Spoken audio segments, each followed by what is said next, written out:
Hello and welcome to day 16 of VEDA. Today I'd like to talk about dealing with disappointment. About the time that I was uploading my video yesterday evening, I got a call. I finally heard back about my sleep study. When I first realized that was what the call was about, I was really excited, but by the end of the call I was very disappointed. They found nothing. I thought the fact that they had those things stuck all over my head meant that they were going to study my brain waves and hopefully pick on something a little bit more than just my breathing patterns. It turns out no.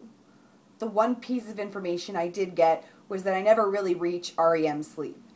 I wake up so much and so often that my body never really reaches the level of depth that it needs to really get the kind of rest that repairs your body, which I already knew. I've had insomnia for years, and that's one of the things you become aware of. I was really hoping for something that was going to be really obvious so they could be like, oh, this is what's wrong with how you sleep. Now we can fix it. But they didn't. The next step is for me to see my doctor and talk about it directly with her, which won't be until the end of May. I guess the next thing would be to see a sleep specialist, which I kind of wish we would have just done in the first place. Here's the point.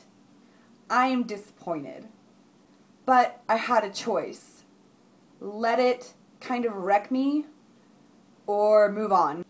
After the call ended, I hung up the phone and I cried. I got makeup all over my face and I took my contacts out and I cried some more. I let my family know because they were all hoping for me and with me and wanted to know the results. And then I cried some more. And there's absolutely nothing wrong with that. Like I said in my video about anger, feelings are meant to be felt. Ignoring them is a big no-no. But after a certain amount of time, it's like, okay, you've had a good cry, time to cut it off. Which was really hard for me because I feel like maybe I put more stock in this sleep study than I should have. So I used my go-to technique, which is distraction, and I put on a movie, The Prestige, which, by the way, if you haven't seen The Prestige, is a beautiful movie and an even better book. Anyway, I started the movie so that by the end of it, it would be time for me to go to sleep. Or attempt to sleep, in my case. I was glad I was able to get wrapped up in it and get distracted enough that the intensity of what I was feeling was way down by the time the movie ended.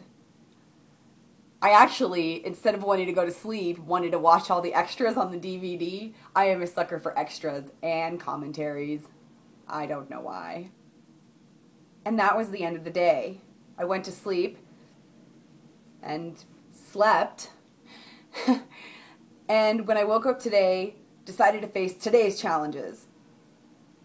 It's not about shutting down when you're disappointed. It's not about hitting a wall and then sitting down. That's not how life works. I feel like I used to be that way, and while it felt easier at the time, I didn't get anywhere either. So I woke up today, saw the stupid snow, went to the gym anyway. I made a few calls to see if I could do anything else about helping myself with my sleep problem, and then I got to work doing what I needed to do. I think keeping myself busy is part of what keeps me from getting wrapped up in being overwhelmed by things that are a real problem.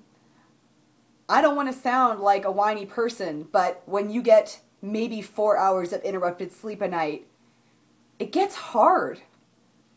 Another thing I've realized from my own life is that when you only have one thing to focus on and then you can't do anything else about it, it's like banging your head up against the wall. And now that I've got my attention spread out on several things, not one thing can get such heavy attention that it feels overwhelming. I am still disappointed that my problem isn't solved. I don't even necessarily think that this one thing was going to solve it, but I was hoping that it was going to reveal something that was going to help me solve it. It'll probably take me a couple of days to work through being sensitive to thinking about it. Clearly, I think it's still obvious on my face that I'm upset about it. But it does not have control over me. It used to be when I would come up against an obstacle, that was it. I'd shut down, I'd stop trying, I'd give up, which is a really sorry way to operate. But now I'm trying something different. I don't want to stand here and feel sorry for myself. I want to feel proud of myself for, despite adversity, moving on, which is easier said than done for sure. As long as I continue to do my part, no one can tell me I'm not trying. So those are my thoughts on disappointment. It sucks that it happens. It's okay to feel however it makes you feel, but letting it ruin your year, your month, or even a day is letting your disappointment ruin your life. And don't let that happen. As a last thought, I would like to mention another video that I just watched today that I feel like can totally go along with what I'm talking about. My friend Dan, who wrote my awesome outro music, is also doing VEDA, and I think I already did a video talking about one of his, but I'm going to link somewhere to a video that he did about failure, because definitely can failure and disappointment go hand in hand. I hope you're all having a great Tuesday. That's all I have to say for today. I will see you tomorrow. You just watched Stephanie talk. Don't forget to tell her what you thought. Share and like, maybe subscribe. Stephanie will see you all next time.